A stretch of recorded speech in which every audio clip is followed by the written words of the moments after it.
വന്യജീവി ആക്രമണത്തിൽ ഇടുക്കിയിൽ തുടർ സമരത്തിന് കളമൊരുങ്ങുന്നു.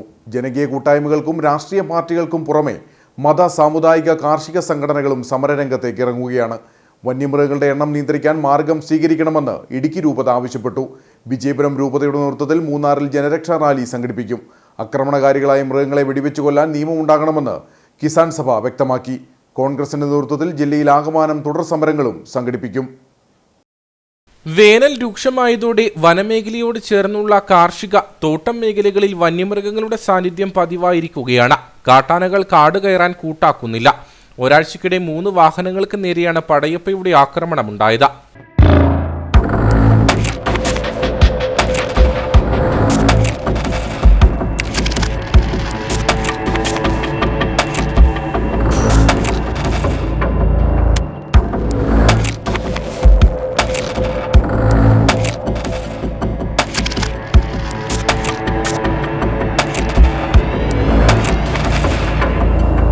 രണ്ടു മാസത്തിനിടെ 4 ജീവനുകൾ ഇടുക്കിയിൽ കാട്ടാന ആക്രമണത്തിൽ പൊലിഞ്ഞു. ജില്ലയിലെ വനമേഖലയിൽ മൃഗങ്ങളുടെ എണ്ണം വർദ്ധിച്ച സാഹചര്യത്തിൽ ഇവയെ നിയന്ത്രിക്കാൻ മാർഗങ്ങൾ സ്വീകരിക്കണം. വന്യമൃഗ ആക്രമണം നേരിടുന്ന എല്ലാ മേഖലകളിൽ ഉള്ളവർക്കും ഒരേ അവകാശമാണെന്നും നഷ്ടപരിഹാരമടക്കമുള്ള കാര്യങ്ങളിൽ ഇടുക്കിക്കാരെ അവഗണിക്കരുതെന്നും ഇടുക്കി രൂപതാ മെത്രാൻ മാർ ജോൺ നെല്ലിക്കുന്നേൽ പറഞ്ഞു. ഇവിടെ ആവശ്യം ഞങ്ങൾ ഉന്നയിക്കുന്നത് കാട്ടിൽ വന്യമൃഗങ്ങൾ ധാരാളം പെരുകി, അങ്ങനെ പെരുകിയെങ്കിൽ ജനങ്ങൾക്ക് അത് ഭീഷണിയാവുകയാണ് എങ്കിൽ നിയമങ്ങളിൽ മാറ്റം വരുത്തി ഈ പെരുകൽ നിയന്ത്രിച്ചു നിർത്തേണ്ടത് ഒരു ജനാധിപത്യ സർക്കാരിന്റെ കടമയാണ്. പരിഷ്കൃത രാജ്യങ്ങളിലൊക്കെ എന്താ ചെയ്യുന്നത് നമുക്കറിയാം. എന്തുകൊണ്ട് ഇവിടെയും അങ്ങനെ ആയിക്കൂടാ? അങ്ങനെ അതിനുവേണ്ടി വാദിക്കുന്ന പരിസ്ഥിതി ശാസ്ത്രജ്ഞന്മാരുണ്ടല്ലോ, ആ ശാസ്ത്രജ്ഞന്മാരുടെയൊക്കെ നിലപാടുകൾ സ്വീകരിച്ചുകൊണ്ട് ഈ വന്യജീവികളുടെ ക്രമാതീതമായ വളർച്ച നിയന്ത്രിച്ച് ജനങ്ങളുടെ ജീവനും സ്വത്തിനും സുരക്ഷിതത്വം നൽകണം. ഇനി ഇങ്ങനെ ഒരു അപകടത്തിലൂടെ ആരും കൊല്ലപ്പെടുവാനോ പരിക്കേൽക്കുവാനോ ഇടയാകാത്ത വിധമുള്ള ശക്തമായ നടപടികൾ സർക്കാർ എടുക്കണം.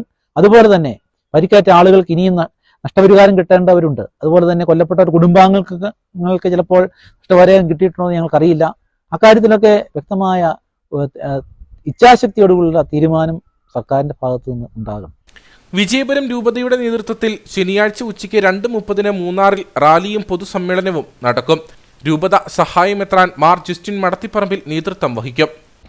മൂന്നാറിലെ ഫൊറോനയും ഒപ്പം തന്നെ മിസ്റ്റിൻ്റെ ഭാഗമായും ജനങ്ങളുടെ പിന്തുണയോടുകൂടി ജനരക്ഷാ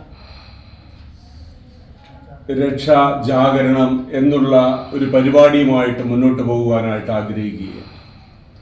അതിൻ്റെ ഭാഗമായി ജനങ്ങൾക്ക് സ്വസ്ഥമായി ഇവിടെ ജീവിക്കുവാനും അവരുടെ വസ്തുവകകൾ സുരക്ഷിതമായി അവർക്ക് അനുഭവിക്കുവാനും ഒപ്പം തന്നെ കുഞ്ഞുങ്ങൾക്ക് അവരുടെ പഠനങ്ങൾ മുന്നോട്ട് കൊണ്ടുപോകാൻ പറ്റുന്ന രീതിയിലും ജീവിതത്തെ കുറച്ചുകൂടെ സുഗമമായി മുന്നോട്ട് കൊണ്ടുപോകാനും വേണ്ടി ജനങ്ങളുടെ എല്ലാവരുടെയും സഹകരണത്തോടുകൂടി ഒരു പരിപാടി സംഘടിപ്പിക്കുവാനായിട്ട് ആഗ്രഹിക്കുകയാണ്. മാർച്ച് മാസം 2-ാം തീയതി ശനിയാഴ്ച 2:30 നല്ലതണ്ണി ജംഗ്ഷനിൽ നിന്ന് ആരംഭിക്കുന്ന റാലിയിൽ എല്ലാവരും പങ്കെടുത്തുകൊണ്ട് അതിനുശേഷം നടക്കുന്ന പൊതുയോഗത്തിൽ വിജയപുരം രൂപതയുടെ സഹായമെത്രാൻ ജസ്റ്റിൻ മടത്തിപ്പറമ്പിൽ പിതാവ് അതിന് അധ്യക്ഷത വഹിക്കുകയും പ്രമുഖരായ എല്ലാവരുടെയും സാന്നിധ്യത്തിലും അവരുടെ പ്രസംഗം മൂലവും ജനങ്ങളെയും ഗവൺമെൻറ്റിനെയും അത് ബോധ്യപ്പെടുത്തുവാനും ആ പ്രശ്നങ്ങൾക്കൊരു പരിഹാരം കണ്ടെത്തുവാനായിട്ട് ഏതാണ്ട് 10 പരിപാടികൾ ക്രമീകരിച്ച് അത് ഞങ്ങളുടെ അപേക്ഷയായിട്ട് ഗവൺമെന്റിൽ സമർപ്പിക്കുവാനും ഞങ്ങൾ ആഗ്രഹിക്കുകയാണ്. ഡീൻ കുര്യാക്കോസ് എംപിയുടെ ആരോഗ്യനില മോശമായതിനെ തുടർന്ന് നിരാഹാര സമരം അവസാനിപ്പിച്ചെങ്കിലും കോൺഗ്രസ് ജില്ലയുടെ വിവിധ മേഖലകളിൽ തുടർ സമരങ്ങൾ നടത്തും. എന്നാൽ കുറേയധികം നടപടികൾ സ്വീകരിച്ചിട്ടുണ്ട് എന്നും അദ്ദേഹം വ്യക്തമാക്കി. ഇപ്പോൾ ഡ്രോൺ സർവേ ആരംഭിക്കാൻ സാധിക്കുമെന്ന് പറയുന്നുണ്ട്. RRT കൂടുതൽ ശക്തിപ്പെടുത്തും എന്ന് പറയുന്നുണ്ട്. അതുപോലെ സർവൈലൻസുമായി ബന്ധപ്പെട്ട് ഫോറസ്റ്റ് ഡിപ്പാർട്ട്മെന്റ്, പോലീസ് ഡിപ്പാർട്ട്മെന്റ് ഒരുമിച്ച് ചേർന്നുകൊണ്ടുള്ള സംയുക്തമായിട്ടുള്ള പരിശോധന എപ്പോഴും പ്രൊട്ടക്ഷൻ ആ ഒരു നിലയിൽ ഉറപ്പാക്കുമെന്ന് പറയുന്നുണ്ട്. ഇതൊക്കെ കണ്ടറിയേണ്ട കാര്യങ്ങളാണ്. ഇവയെക്കുറിച്ച് പറയുമ്പോൾ ഇതെല്ലാം 6 മാസം മുന്നേ പറഞ്ഞിട്ടുള്ള കാര്യങ്ങളൊക്കെ തന്നെയുമാണ്. അപ്പോൾ നിരാഹാര സമരത്തിലൂടെ ഉദ്ദേശിച്ചിട്ടുള്ളത് ഗവൺമെന്റിന്റെ ഭാഗത്തു നിന്നുമുള്ള ഉറപ്പുകളല്ല ആവശ്യം, മറിച്ച് നടപടികളാണ് ആവശ്യം എന്നുള്ളതാണ് നിരാഹാര സമരത്തിലൂടെ പ്രധാനമായും ഞങ്ങൾ അത് അവിടെ തന്നെ നിൽക്കുക. ആ നടപടികൾ ഇനിയും സർക്കാരിന്റെ ഭാഗത്തു നിന്നുണ്ടായില്ല എങ്കിൽ അതിശക്തമായ പ്രക്ഷോഭം തുടർച്ചയായിട്ടുണ്ടാകും എന്ന് തന്നെയാണ് ഈ ഘട്ടത്തിൽ പറയാനുള്ളത്.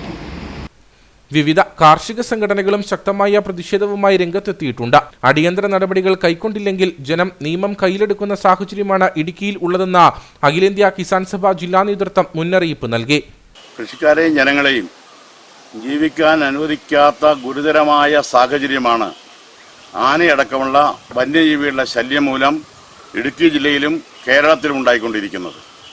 എത്രയോ ആളുകളുടെ ജീവനാണ് ഈ കാട്ടുമൃഗങ്ങൾ അപഹരിക്കുന്നത്, ആനകൾ അപഹരിക്കുന്നത്. ആനകളെ ബന്ധിക്കുന്ന കാര്യത്തിലും ആനകളെ കൃഷിവാസ മേഖലയിൽ ഇറങ്ങാതിരിക്കുന്നതിനും ഇറങ്ങുന്നവയെ തളയ്ക്കുന്നതിനും ആവശ്യമായ ശാസ്ത്രീയമായ സമീപനം നമ്മുടെ വനംവകുപ്പ് സ്വീകരിക്കുന്നില്ല എന്ന ഗുരുതരമായ ആക്ഷേപം നിലനിൽക്കുകയാണ്. ആനയുടെ ശല്യം മാറുന്നതോടൊപ്പം ആനയുടെ കൂട്ടത്തിൽ തന്നെ പുലിയും കടുവയും അടക്കമുള്ള കാട്ടുമൃഗങ്ങൾ ജനജീവിതത്തെ വ്യാപകമായി ദ്രോഹം ചെയ്യുന്ന സമീപനത്തിലേക്ക് എത്തിയിരിക്കുകയാണ്.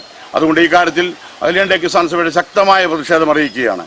കാട്ടാനകൾക്ക് പുറമെ കാട്ടുപോത്തുകളും കാട്ടുപന്നികളും പുലിയുമൊക്കെ കാട് വിട്ടിറങ്ങുന്നത് പതിവാണ്. കുടിയേറ്റ കാലത്ത് പോലും ഇല്ലാത്ത വിധം രൂക്ഷമായിരിക്കുകയാണ് ഇടുക്കിയിലെ വന്യമൃഗ ഭീഷണി.